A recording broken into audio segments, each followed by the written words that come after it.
साहब, ख्वाजा साद रफ़ीक साहब, ख्वाजा सलमान रफ़ीक साहब, राना मशहूद साहब, मोअज़्ज़ज़ ख़वातीन व हज़रात, ख्वाजा साद रफ़ीक साहब जो हैं उन्होंने अपनी पहली तकरीर में बहुत सी ऐसी बातें कहीं जिसकी वजह से यकीनन मुझे अब यहाँ पे अपोजिशन का किरदार अदा करना पड़ेगा। और क्योंकि ख्वाजा मोहम्मद रफ़ीक साहब जो हैं वो क़याम पाकिस्तान के बाद जब तक वो ज़िंदा रहे तो सिवाय एक छोटे से अरसे के, जब हुसैन शहीद सोहरवर्दी साहब वज़ीर आज़म बने थे तो वो 11 महीने का वक्त था, वो उसमें वो अपोजिशन में नहीं थे क्योंकि उनकी पार्टी के जो सरबराह थे वो मुल्क के वज़ीर आज़म थे, लेकिन वो उस 11 महीने में भी वो अपोजिशन ही का किरदार अदा करते रहे। तो यहाँ पे जो करारदाद मंजूर हुई है, उस करारदाद को अगर आपने अमली जामा पहनाना है, उसको हकीकत बनाना है, तो फिर सबसे पहला काम ये करना पड़ेगा जो साद भाई ने भी बात की है कि सबसे पहले हमें सच बोलना पड़ेगा। और सच सिर्फ इमरान खान के बारे में नहीं बोलना, अपने बारे में भी बोलना है। यहाँ पे खालिद मकबूल सिद्दीकी साहब का जिक्र हुआ कि उनका ताल्लुक मिडिल क्लास से है, बिल्कुल है, लेकिन राना मशहूद भाई देखें कि जब आपने मिसाल देनी थी तो आपने खालिद मकबूल सिद्दीकी साहब की मिसाल दी। काश के ये जो सामने बहुत से सियासी कारकुन बैठे हुए हैं इनमें से भी कोई मिसाल आपको मिल जाती। तो बाद में फिर आपने अपना और साद भाई का जिक्र कर दिया जो कि बिल्कुल ठीक है। और ख्वाजा आसिफ साहब जो हैं, मैं भी उनको भी मैं मिडिल क्लास में ही शुमार करता हूँ क्योंकि मैं उनको काफ़ी पुराना जानता हूँ।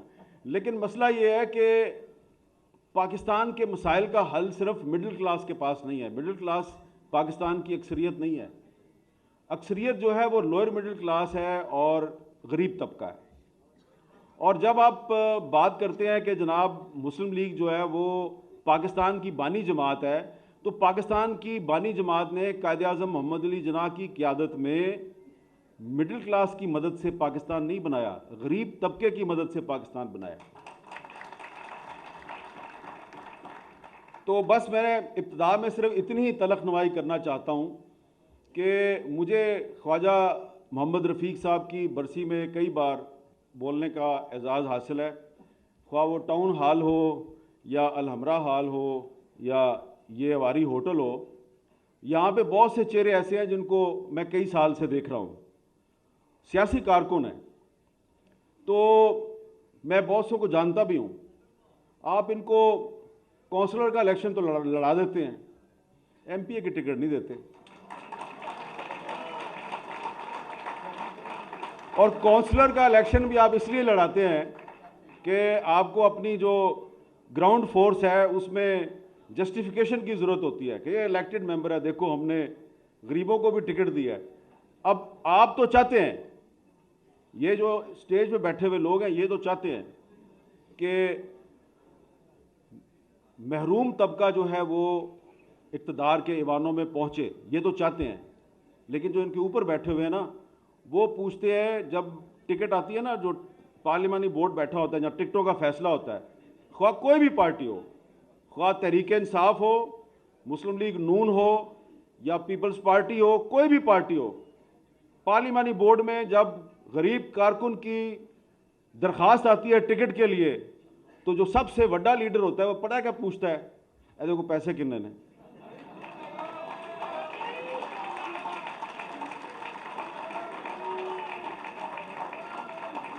तो इसलिए आप उस वक्त तक, आपके लिए उस वक्त तक गरीब तबका सड़कों पे निकलकर आपके लिए जंग नहीं करेगा जब तक ये जो पंजाब असम्बली है और वो जो इस्लामाबाद में कौमी असम्बली है, जब तक वहाँ पे उस तबके की नुमाइंदगी नहीं होगी जो सिर्फ यहाँ पे बैठ के आपकी तकरीरें सुनता है। तो ख्वाजा रफ़ीक साहब जो हैं उनका ताल्लुक भी इसी तबके से था।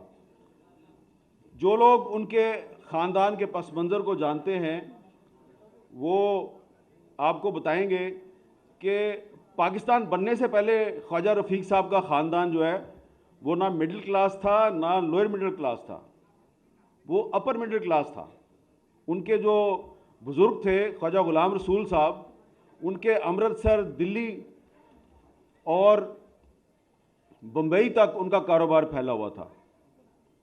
और ख्वाजा रफ़ीक साहब जो हैं, जब एमए कॉलेज अमृतसर में पढ़ते थे तो कायदे आज़म के हुक्म पर उन्होंने उस वक्त जो पंजाब का उस वक्त जो पंजाब का वज़ीर आला था खिज़र हयात टवाना, उसके बारे में उन्होंने एक मूवमेंट चलाई और उसमें वो गिरफ़्तार हुए थे। और फिर जब पाकिस्तान बन गया तो पाकिस्तान बनने के बाद क्या हुआ, मेरे बहुत ही मोहतरम भाई ख्वाजा साद रफ़ीक साहब ने फरमाया, मंजिल उन्हें मिली जो शरीके सफ़र ना थे। ये बात तो दुरुस्त है, लेकिन ख्वाजा साहब पहला शब खून जो है वो अयूब खान ने नहीं मारा था। पहला शब खून मुस्लिम लीगियों ने मुस्लिम लीगियों के खिलाफ मारा था। और ये बात मैं इसलिए कहना चाहता हूँ यहाँ पे कि ख्वाजा मोहम्मद रफ़ीक साहब जो हैं वो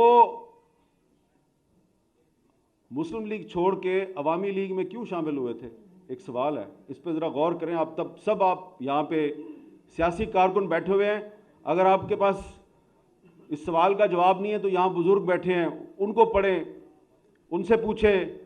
अगर वो नहीं बता सकते तो इन्होंने एक छोटा सा किताबचा छापा हुआ, उसमें पूरी इन्फॉर्मेशन नहीं है, लेकिन मैं आपको बता देता हूँ।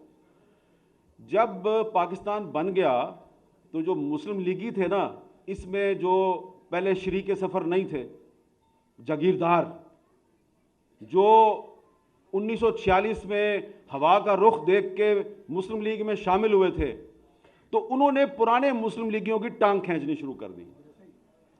और फिर क्या हुआ कि करारदाद दिल्ली के ज़रिए बंगाल को पाकिस्तान का हिस्सा बनाने का अलंबरदार हुसैन शहीद सोहरवर्दी,